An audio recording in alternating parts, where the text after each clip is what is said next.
한 목소리로 합독하겠습니다. 시작. 그러므로 나는 할 수 있는 대로 로마에 있는 너희에게도 복음 전하기를 원하노라. 내가 복음을 부끄러워하지 아니하노니 이 복음은 모든 믿는 자에게 구원을 주시는 하나님의 능력이 됨이라. 먼저는 유대인에게요 그리고 헬라인에게로다. 아멘. 기도하겠습니다. 사랑의 하나님 아버지 감사드립니다. 오늘도 우리를 예배 자리로 불러주시고 무엇보다 말씀의 자리로 불러주시니 감사드립니다. 오늘도 선포되는 이 모든 말씀이 우리를 향하신 하나님의 음성으로 듣는 놀라운 은혜가 있도록 축복하여 주시옵소서. 감사드리며 예수님 이름으로 기도드리옵나이다. 아멘. 오늘 본문을 중심으로 복음에 감춰진 하나님의 능력이라는 제목으로 말씀을 증가하겠습니다. 아이를 키우다 보면 아이들이 어느 날 예전에 하지 못했던 것을 갑자기 하게 되었을 때 아이들이 굉장히 기뻐하고 자랑하는 것을 보게 됩니다. 어른들 같으면 뭐 입으로 그냥 휘파람 소리를 낸다든가 이런 것들도 흔한 일이지만 아이들이 어느 날 그걸 따라하다가 우리가 볼 때는 아직 휘파람 소리가 아닌데 아이들이 휘파람 소리라고 막 이렇게 불면서 자랑하는 것을 가끔씩 보게 됩니다. 그리고 또 가만히 서 있다가 왜 이렇게 빙글빙글 도는 거라든가, 그러니까 예전에 하지 않았던 걸 갑자기 하게 되었을 때 아이들이 막 자랑하는 것을 이렇게 보게 됩니다. 그리고 뭐 발차기라든가, 우리 아이도 요즘에는 뭐 태권도 발차기 맨날 하더라고. 집에 와서 아빠 보고 손을 들어보라 그러고 자기 키보다 높게 들어보라 그러고, 그래서 발차기를 막 하더라고요. 어디서 배운지 모르겠지만은 그 발차기를 하게 되었을 때 아이들이 굉장히 뿌듯해하는 걸 보게 돼요. 그래서 칭찬해주면 막 야 잘한다 이러면 막 아이들이 막 어쩔 줄 몰라 해가지고 막 계속 발차기 하는 것을 보게 됩니다. 그것은 바로 자기가 하는 행동이 자랑스럽기 때문입니다. 그래서 그 얼굴에 그 자랑하는 게 막 드러나는 것을 보게 되는데요. 이 사람들은 이처럼 다른 사람하고 뭔가 좀 다른 게 있으면 이렇게 자랑하고 싶어 하는 것을 보게 됩니다. 그래서 요즘에는 좀 덜한데 예전에는 이렇게 가보면은 거실에 이 장을, 거실장이라 해서 거실에 쫙 이렇게 유리로 된 그런 장을 딱 두고 나서는 거기다가 뭐 트로피라든가 아이들을 받은 뭐 상장이라든가 이런 것들을 쫙 전시하는 것을 보게 됩니다.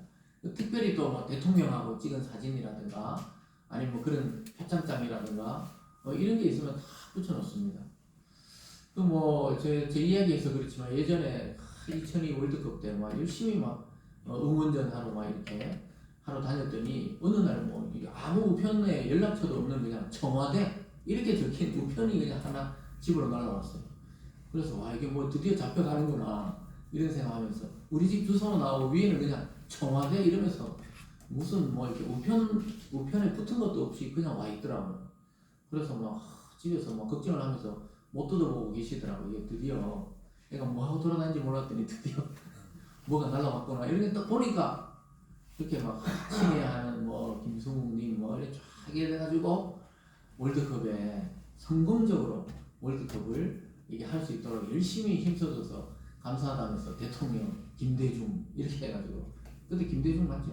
대통령 이름이 다 이렇게 날라왔는데 막 그걸 액자에 넣어놓고 우리 집 큰 방에 다 이렇게 걸어 두셨던 기억이 납니다. 지금은 없어졌는데 어디 간지 모르겠지만 아직 있다고 이렇게 설교 시간에 말을 함부로 하면 안 되는데 아직 있다고 대담을 하시네요.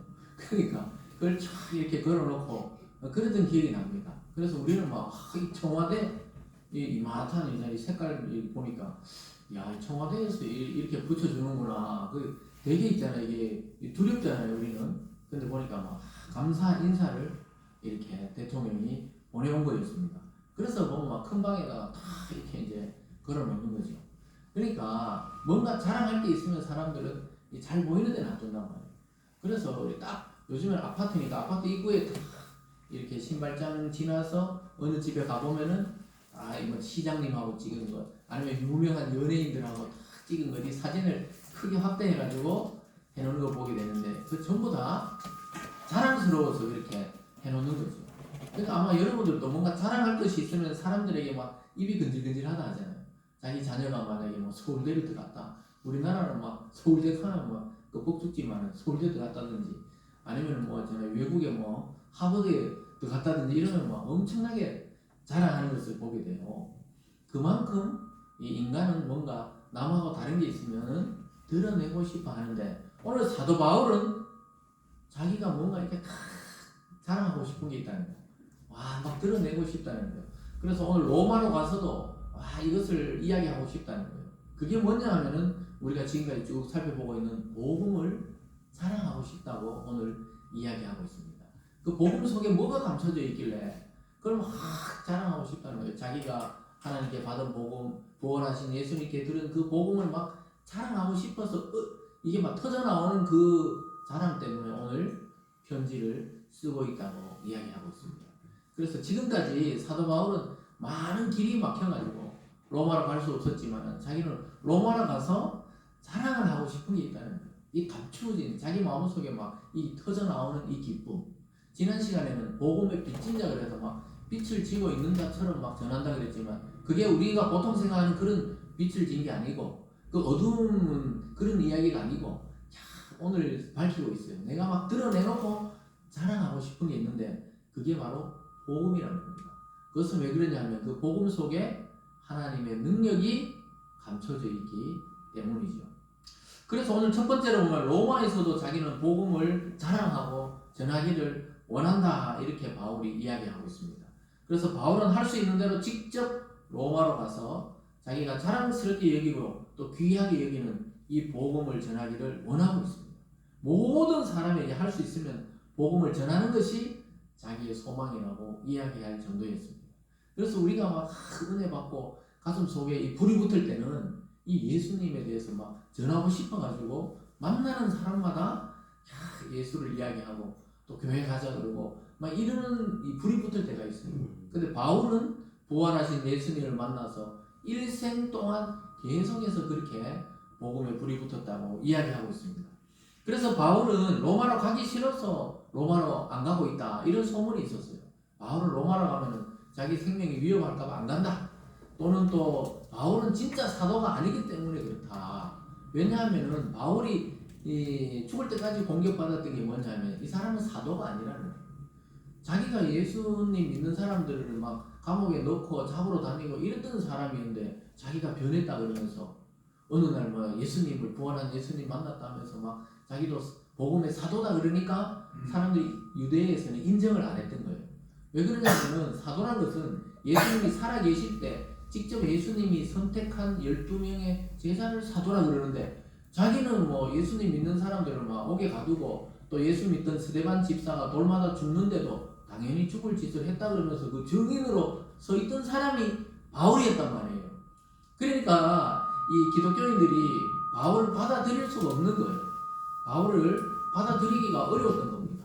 왜냐하면은 이 자기를 잡아 죽이고 자기들을 가두던 사람이 자기도 이제 예수 믿으니까 마음을 열어달라 하면 처음부터 마음이 열리겠어요? 무슨 말인지 아시겠죠? 그러니까 여러분들을 막 때리고 막 핍박하던 사람이 어느 날 형제님 나 마음이 바뀌었다고 나도 예수님 믿고 같은 형제 자매가 됐다면 그걸 선뜻 받아들이기 어려웠던 겁니다. 그래서 어떻게 보면은 하나님이 이방인의 종으로 부르기도 했지만 사도 바울은 유대 지역이나 이미 교회가 있는 데서 복음을 거의 전하지 못했어요. 왜냐하면 의심하는 눈초리가 너무 많았어요. 이 사람 사도가 아니다. 자칭 사도다. 그리고 사도인 것처럼 말하면서 예수 믿는 자를 색출하려고 해서 지금 위장이다 위장. 간첩이다 이거. 그래가지고는 자기가 예수 믿는다 해놓고는 나도 믿습니다 이런 잡아가려고 이 거짓말하고 있는 사람이다.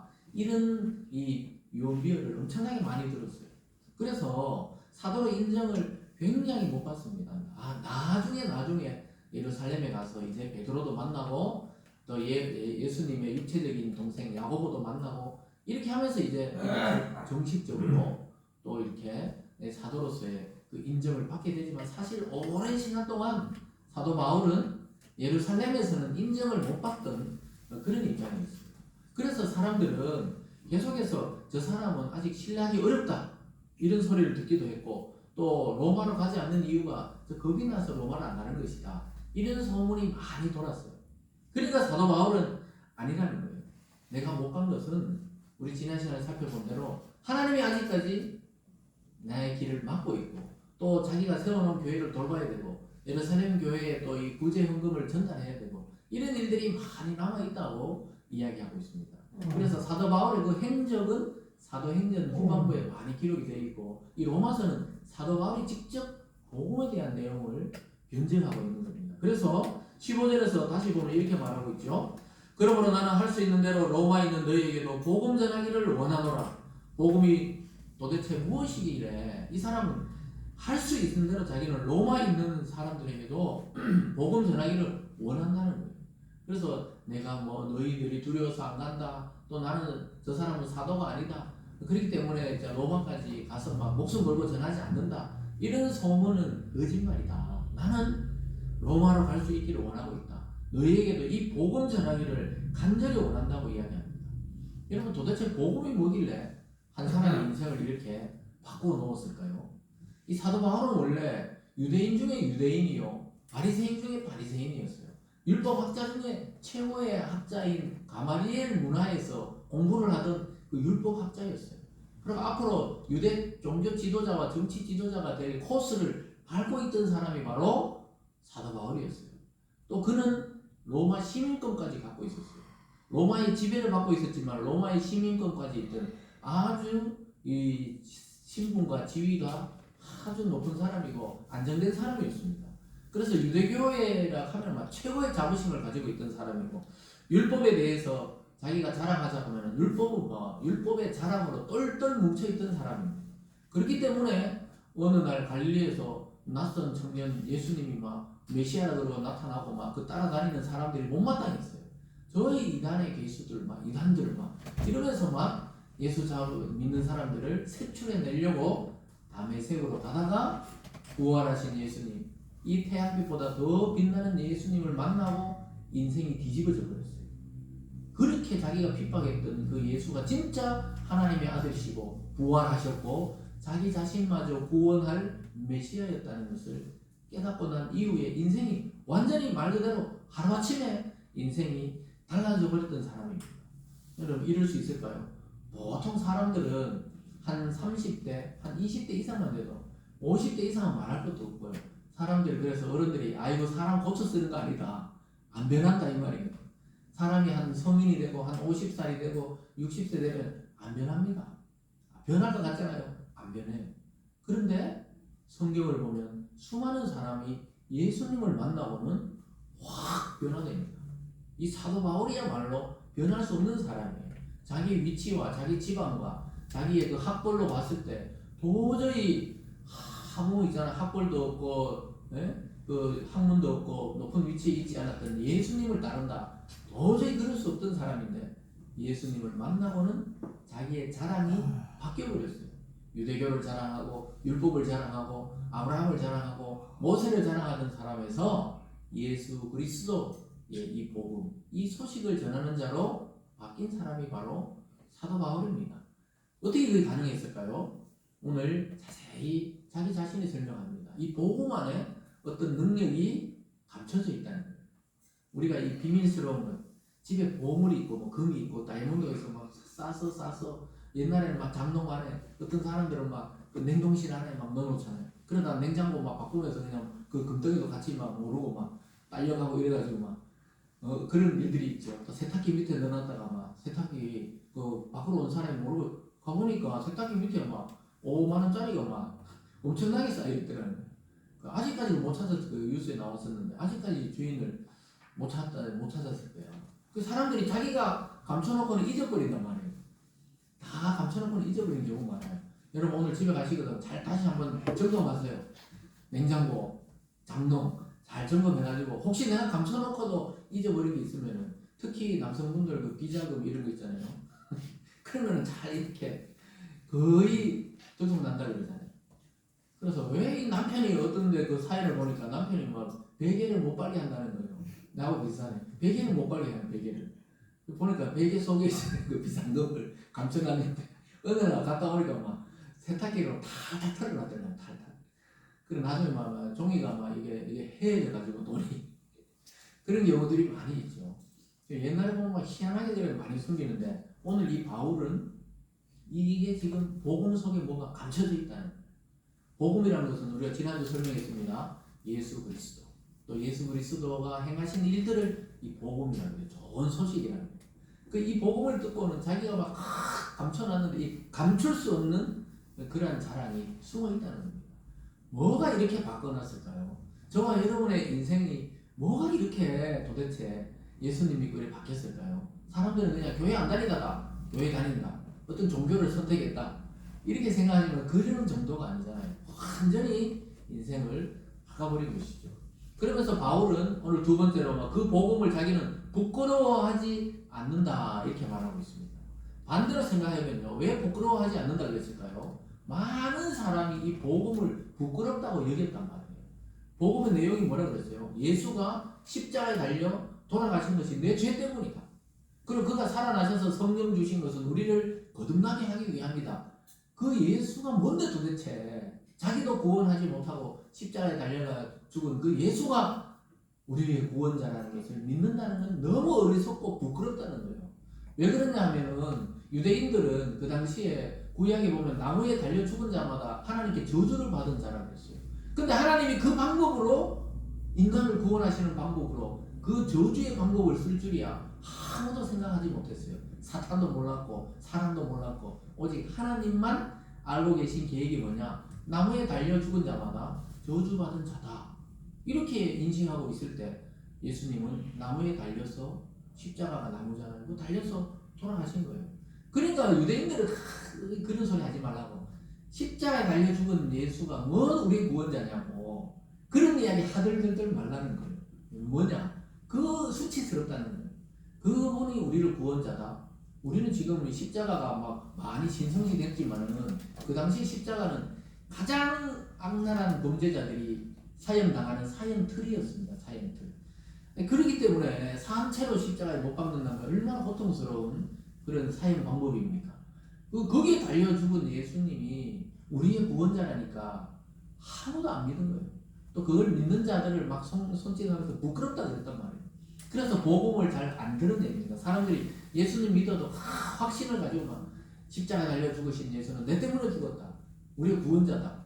이 말을 하기가 너무 부끄럽다고 생각했기 때문에 여기 이 사도 바울이 나는 복음을 부끄러워하지 않는다 이렇게 말합니다. 그 당시에 모든 유대인들은 아유 예수가 하나님의 저주를 받아 죽었다 생각하기 때문에 도저히 믿을 수가 없었어요. 부끄러운 것이라는 거예요. 그리고 헬라 철학을 하는 철학자들은 무슨 말도 안 되는 논리냐는 거예요. 네?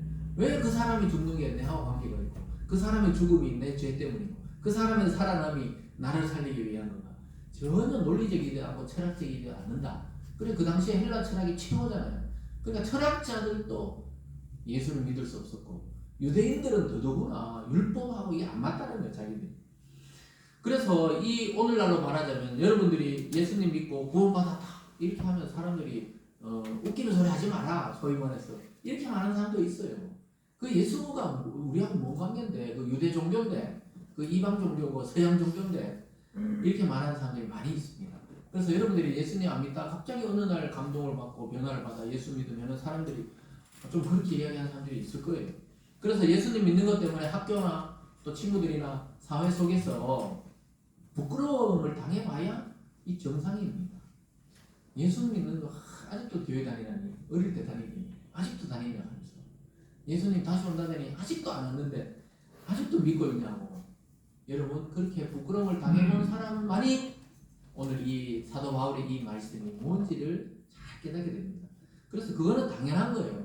기독교의 진리나 복음에 대해서 전혀 모르는 사람들 속에서 우리가 복음을 이야기한다는 것은 굉장히 이 외국어를 이야기하는 거랑 비슷해요. 여러분들이 만약에 원어민들이 외국인들이 와서 여기서 막 영어로 하면은 여러분 알아듣겠습니까? 조금 알아듣기도 하고 못 알아듣기도 하겠죠. 그와 같이 우리가 복음에 대해서 막 침튀기면서 설명해도 아직까지 성령을 통해 예수님을 그 믿음으로 받지 못한 사람들은 무슨 이야기인지를 일단 못 알아듣습니다. 무슨 이야기인지 못 알아들어요. 이해가 안 된단 말이에요. 무슨 말인지 아시겠죠? 그래서 이 복음을 그 부끄럽다는 거예요. 막 교회 가는 것도 부끄럽고 십자가에 달린 예수 믿는다는 것도 부끄럽고 그렇다는 겁니다. 그래서 믿는 사람들끼리 모였을 때는 막 힘이 나고 막 그 말씀이 믿어지고 능력이 있다가도 내가 내일 학교로 가고 직장으로 가서 한마디도 못합니다. 내가 예수 믿는다 이 말을 막 드러내놓고 막 사람들인데 니도 예수를 믿어라, 예수님 믿어라, 막 친구들인데 야 니도 예수님 믿어라, 교회로 가자, 이 말을 하기가 굉장히 어렵다는 거예요. 왜냐? 전부 믿지 않는 분위기 속에서 믿음을 이야기한다는 게 어렵다는 거예요. 그런데 사도 바울은 오늘 자기는 당당하게 이야기합니다. 복음을 부끄럽게 얘기하지 않는다는 거예요. 아까 말씀드렸듯이 사도 바울이 활동할 때 헬라 철학이 최고로 고상하다 생각했어요. 제일 똑똑한 사람이 그 철학을 이해하고 철학을 가르치는 사람들, 그런 사람을 지식인으로 대접했던 것입니다. 또 유대인들 중에서는 율법을 잘 설명하고 율법을 이해하고 율법을 가르치는 사람들이 가장 존경받고 가장 지식인이고 가장 뛰어난 사람들이라고 칭송하던 시대에 사도 바울이 갑자기 어느 날 예수를 믿어야 된다, 부활하신 예수가 우리의 구원자라고 이런 이야기를 하고 다니니까 사람들은 부끄럽다고 생각하고, 또 유대인들은 왜 하나님의 말씀을 이방인들에게도 전하냐는 거예요. 하나님의 말씀은 자기들에게만 선택되었고 유대인들 자기들만 하나님을 믿는 선한 민족이고 하나님의 선택된 선민이라고 생각했단 말이죠. 그렇기 때문에 상당히 사도 바울이 그 환경적으로는 늘 불리했어요. 그래서 사도행전 읽어보면 사도 바울은 늘 쫓겨나거나 돌에 맞거나 때로는 막 제자들이 광주리로 태워가지고 성 밖으로 막 창문으로 도망을 시키거나 이 도망다니는 게 일이었어요. 매 맞는 게 일이었습니다. 감옥에 갇히는 게 일이었어요. 그런데도 자기는 복음을 부끄러워하지 않는다고 오늘 말씀하고 있습니다. 여러분, 우리가 이 세상을 살아가면서 여러분 마음속에 자랑하고 싶은 게 어떤 게 있는지 모르겠어요. 오늘 이 아침에 말씀을 통해 예수를 자랑으로 삼는 우리들이 되기를 바랍니다. 그래서 우리는 사도 바울 때처럼 돌을 맞거나 죽임을 당하거나 감옥 가지 않아요. 예수님을 믿는다, 예수를 믿어라 이렇게 전한다고 해서 감옥 가는 시대가 아닙니다. 그런데 왜 우리는 입을 다물고 있습니까? 이 바울 때보다 예수님보다 더 환경이 좋은데도 우리는 입술을 다물고 있고 내 마음속에 그냥 간직하고 있고 너무 소중해가지고 드러내지를 않고 있는지 몰라도 우리 입술로는 왜 예수를 믿는다고 증거하지 못하냐는 거죠. 오늘 이 사도 바울의 말씀을 통해 성령을 통해 도전받기를 원합니다. 저와 여러분의 입술로 오늘 한 주간 예수 그리스도를 증거하는 복된 한 주 되시기 바랍니다. 그래서 자기도 구원하지 못한 나사렛 청년 예수를 믿으면 구원받는다는 이 복음이 그 당시에는 부끄러운 소식이었습니다. 부끄러운 소식. 지금처럼 전 세계적으로 20억, 30억 인구가 예수 그리스도를 믿는 그런 시대가 아니었단 말이에요. 일부 극소수의 사람들이, 그래서 아주 소수 종파로 생각했던 이 예수를, 나사렛 예수를 믿는 그런 분파가 생겼다. 그 로마에서 보기도 유대교 중에 하나의 분파 정도로 생각했어요. 분파 정도 아주 작은 무리들이 따르는 그러한 종교로 생각했던 것입니다. 요즘 말로 하면 그 당시 신흥 종교이죠. 신흥 종교. 하나님의 아들인 예수가 이 땅에 와서 우리 대를 대신해 죽고 부활하셔서 성령을 보내서 구원받게 하고 그를 믿으면 천국 가고 믿지 않는다는 지옥 심판 받는다, 이런 소식을 막 전하는 그러한 사람들로 여겼던 것입니다. 근데 바울은 절대로 복음을 부끄러워하지 않는다고 말합니다. 내가 로마에 가서 복음을 전하지 않는 이유는 복음을 부끄러워서 전하지 않는 것이 아니라 자기는 힘을 다해서 가고자 하지만 하나님의 때가 아직 이루어지지 않았다는 것. 그래서 여러분들도 막 힘을 다해 하고 싶은 일들이 있잖아요. 근데 길이 안 열릴 때 그때는 아직까지 하나님의 시간표가 되지 않았다는 것을 이해할 필요가 있습니다. 그래서 15절 전까지 우리 지난 시간까지는 계속해서 그걸 설명했죠. 나는 전하려고 한다, 너희들 가고자 한다, 너희들 가서 귀한 선물, 하나님의 그 은사, 복음을 전해주고 싶다, 이렇게 이야기하면서 오늘부터 핵심적인 복음의 내용을 증거하고 있습니다. 오늘과 다음 주 설교는 반드시 들어야 됩니다.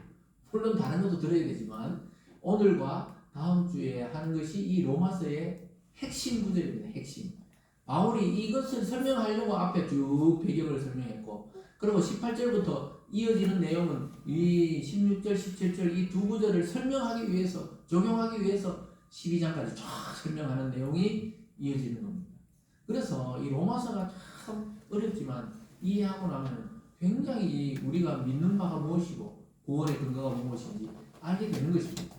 그래서 16절 앞부분에서 바울이 이렇게 말해요. 16절 앞에 보면요. 내가 복음을 부끄러워하지 아니하노니 이렇게 말하고 있습니다.